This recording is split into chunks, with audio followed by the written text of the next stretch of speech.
Nah, teman-teman, ngomongin soal kebijakan publik nih, selama 4,5 tahun terakhir, kebijakan publik di bawah pemerintahan Presiden Jokowi dinilai semakin sulit dipahami, baik oleh publik maupun para pembuat kebijakan sendiri. Blunder dalam pelaksanaan kebijakan menjadi masalah utama, dengan beberapa di antaranya menyebabkan pergantian menteri, terutama yang terkait dengan kasus korupsi. Beberapa menteri lainnya juga mengalami reshuffle di tengah perjalanan pemerintahan. Seperti kasus Juliari Batubara yang dipecat sebagai Menteri Sosial karena terlibat dalam skandal korupsi dana bantuan sosial COVID-19. Dan juga Johnny G. Plate, mantan Menteri Komunikasi dan Informatika yang dijatuhi hukuman 15 tahun penjara akibat keterlibatan dalam kasus korupsi proyek BTS 4G.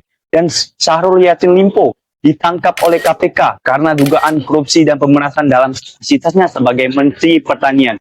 Perlu digarisbawahi, kasus ini menggambarkan bagaimana kebijakan publik yang tidak jelas atau kurang terkoordinasi dapat menciptakan ketidakstabilan dalam pemerintahan, termasuk pergantian menteri. Korupsi di tingkat kebijakan menunjukkan adanya masalah sistemik dalam transparansi dan akuntabilitas yang perlu diperbaiki untuk menjaga integritas pemerintahan.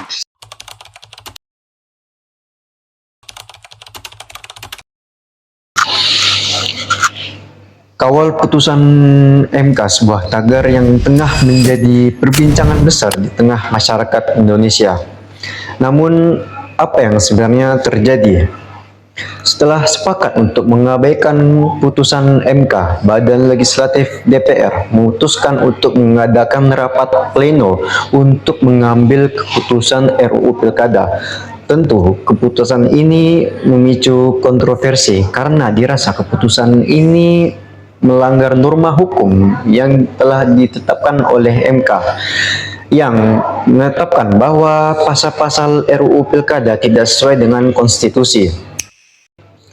Kasus ini tentu menjadi bukti bahwa adanya tantangan mengambil tindakan di tingkat legislatif.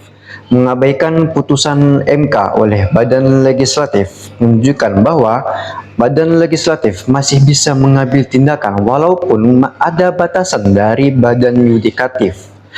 Hal ini menunjukkan bahwa pentingnya transparansi dan akuntabilitas dalam mengambil keputusan serta dampaknya terhadap publik di sistem demokrasi.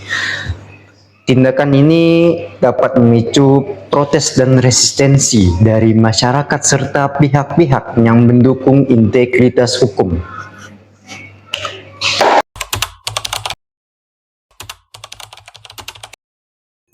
Sebuah laporan yang dibuat oleh Kompas bahwa program bantuan sosial di Indonesia itu tidak tepat sasaran. Hal ini mengakibatkan di negara mengalami kerugian mencapai ratusan miliar rupiah per bulan. Ketidakakuratan dalam alokasi dana bantuan sosial ini membuat masyarakat yang benar-benar membutuhkan bantuan malah tidak mendapatkan bantuan, sementara masyarakat yang digolongkan masih mampu malah mendapatkan bantuan. Kasus ini menunjukkan pentingnya sistem pengelolaan dan distribusi dana yang efisien dan akurat dalam program sosial. Hal ini menyoroti kebutuhan untuk meningkatkan transparansi, akuntabilitas, dan pemantauan dalam program-program bantuan sosial.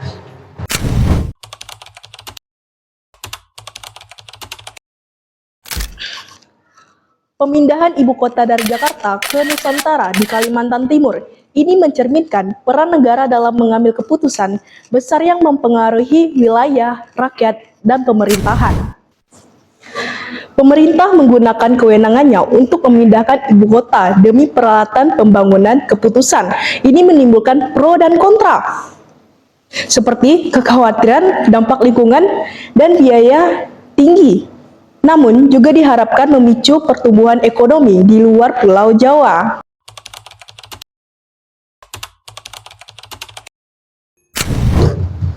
Penyalahgunaan kekuasaan dalam pemilu 2024. Sekretaris Jenderal PDIP Hasto Kristianto menyatakan bahwa pemilu 2024 merupakan puncak dari penyalahgunaan kekuasaan oleh Presiden Jokowi. Pernyataan ini menyoroti kekhawatiran mengenai bagaimana kekuasaan dapat disalahgunakan dalam konteks pemilu, terutama terkait dukungan pemerintah dan pengaruh politik yang mungkin berdampak pada proses demokrasi. Tahu nggak sih teman-teman, nepotisme yang dipertontonkan oleh Presiden Jokowi ini merupakan upaya untuk memperpanjang kekuasaan melalui putra sulungnya sebagai calon wakil presiden.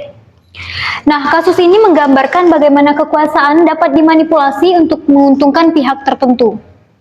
Hasto mengingatkan bahwa tindakan-tindakan yang merupakan penyalahgunaan kekuasaan dapat mengurangi kepercayaan publik terhadap sistem pemerintah.